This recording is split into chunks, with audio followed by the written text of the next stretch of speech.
नमस्कार जी। कहानियाँ यादों की में आपका स्वागत है। प्रस्तुत है मेरी आज की कहानी, शादी शर्तों पर नहीं होती। जैसे ही स्टाफ सिलेक्शन बोर्ड के टीचर सिलेक्शन लिस्ट में नीता ने अपना नाम देखा तो वे खुशी से झूम उठी। इस इम्तिहान में सफल होने के लिए उसने कितनी रातें तो जाग कर पढ़ाई करते हुए ही काटी थी और अब लगातार उसका फ़ोन भी बजता ही जा रहा था। वह जानती थी कि यह फ़ोन मनीष का ही होगा। बचपन से दोनों साथ ही पढ़े थे और उन दोनों का घर भी ज़्यादा दूरी पर नहीं था। मनीष का बड़ा भाई उस घर में शादी करके ऊपर वाले हिस्से में रहता था और उसकी भाभी भी सरकारी कार्यालय में ही कार्यरत थी। हो सकता है तब से ही मनीष ने सरकारी नौकरी वाली पत्नी पाने का सपना सजा लिया हो। ग्रेजुएशन तक तो दोनों साथ ही पढ़े थे। उसके बाद मनीष MBA करने चला गया और नीता ने B.Ed में एडमिशन ले लिया था। भाई की शादी होने के बाद दोनों के घरों में दोनों के लिए रिश्ते तो बहुत आ रहे थे, जो कि अक्सर वह दोनों जब भी आपस में बातें करते ना तो आपस में एक दूसरे को बतलाया करते थे। नीता और मनीष दोनों के माता पिता को उन दोनों के मेल जोल और शादी में भी कोई ऐतराज़ नहीं था। वैसे भी उनके माता पिता भी दोस्त थे और घर और बाहर कोई यह सोच भी नहीं सकता था कि यह दोनों एक दूसरे के बिना भी जी सकते हैं। बड़े भाई की शादी होने और मनीष के स्टाफ सिलेक्शन कमीशन के द्वारा असिस्टेंट के पद पर नियुक्त होने के बाद नीता के पिता ने मनीष और नीता की शादी की बात भी चलाई, लेकिन मनीष ने यह कहलवा भेजा कि अभी तो नौकरी लगी है, शादी हम कुछ समय बाद ही करेंगे। हालांकि नीता और मनीष के दोनों के पिता दोस्त थे तो उन्हें भी इस बात से कोई ऐतराज़ नहीं था। उसके बाद जब नीता और मनीष मिले तो मनीष ने स्पष्ट शब्दों में नीता से कह दिया, दोस्ती अलग चीज़ होती है और शादी अलग। तुम मेरी सबसे अच्छी दोस्त हो, लेकिन शादी तो मैं तुमसे तभी करूँगा जब तुम कोई सरकारी नौकरी के लिए सेलेक्ट हो जाओगी। नीता इस शर्त से हैरान ज़रूर थी। बचपन के प्यार के लिए भी कोई शर्त हो सकती है, ऐसा तो उसने कभी सोचा भी नहीं था। लेकिन फिर भी एक चैलेंज के जैसे उसने इस शर्त को कबूल किया और सिर्फ अपनी पढ़ाई पर ही उसने ध्यान दिया।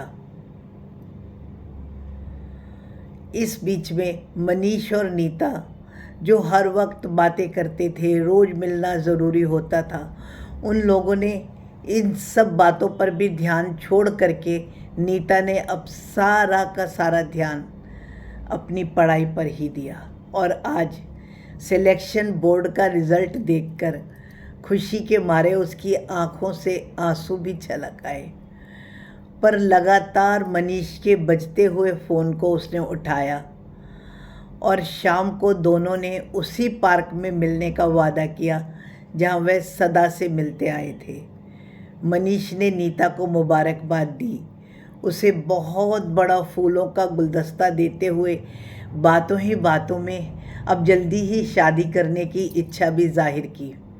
नीता ने मुस्कुराते हुए उसे जवाब दिया, नहीं नहीं, अब मैं तुमसे शादी कभी नहीं करूँगी।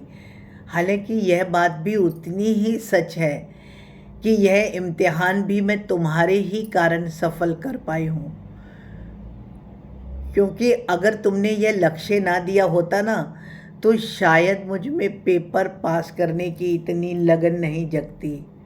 लेकिन अब मुझे भी महसूस हो रहा है कि एक सरकारी टीचर होने के बाद मुझे भी कोई ऑफिसर लेवल का लड़का ही अपने पति के रूप में ढूंढना चाहिए। मैं तुमसे विवाह क्यों करूं? ठीक है, हम अच्छे दोस्त थे और रह लेंगे, लेकिन मेरे से शादी का सपना तो तुम छोड़ ही दो, क्योंकि शादी शर्तों पर करना तुमने ही तो सिखाया था। मनीष ने नीता को बहुत समझाया। अरे वो तो उसने इसलिए करा था ताकि तुम्हारा ध्यान कहीं और ना बटे।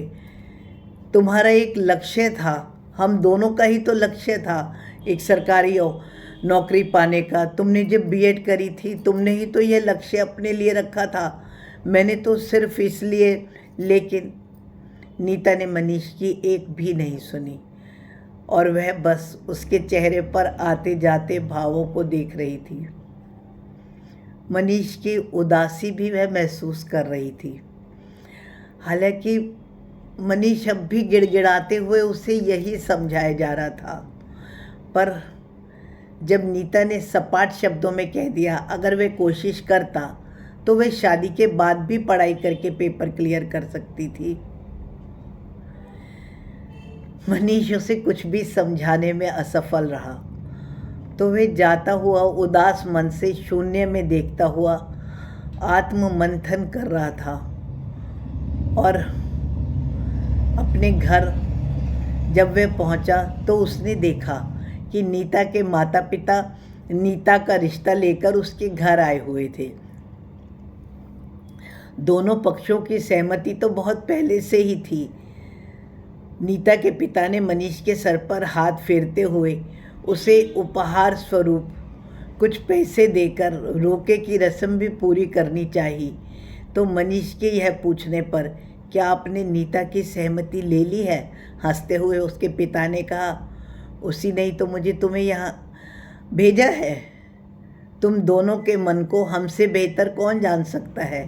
कहते हुए सब हंस पड़े और बोले, अगले सप्ताह तुम लोग नीता की रस्म अदायगी करने के लिए घर आओगे। उनके जाने के बाद मनीष ने नीता को फ़ोन करा और सॉरी बोलते हुए कहा, नीता मैं नहीं चाहता था कि तुम्हारी सिलेक्शन ना होने के कारण तुम में आत्मविश्वास की जरा भी कमी हो। अरे तुम्हारे परिणाम की मुझे तो तुमसे भी ज़्यादा चिंता थी और सच कह रहा हूँ आज रात तो मैं सोया भी नहीं था। तुम प्लीज़ जीवन में मुझे गलत मत समझो। दूसरी तरफ से कोई आवाज़ नहीं आ रही थी। मनीष जानता था नीता अब भी शर्मा रही होगी या मुस्कुरा रही होगी। वह फ़ोन पर मुस्कुराती हुई नीता की मुस्कुराहट भी महसूस कर रहा था। बस अब उससे मिलकर नीता की खिलखिलाहट देखनी थी। धन्यवाद जी। किसी को अपना लक्ष्य प्राप्त करवाना यह भी तो अच्छा ही है। आपके मन में कोई भी विचार आए मेरी कहानी को सुनकर तो कृपया कमेंट्स द्वारा सूचित करें। धन्यवाद जी।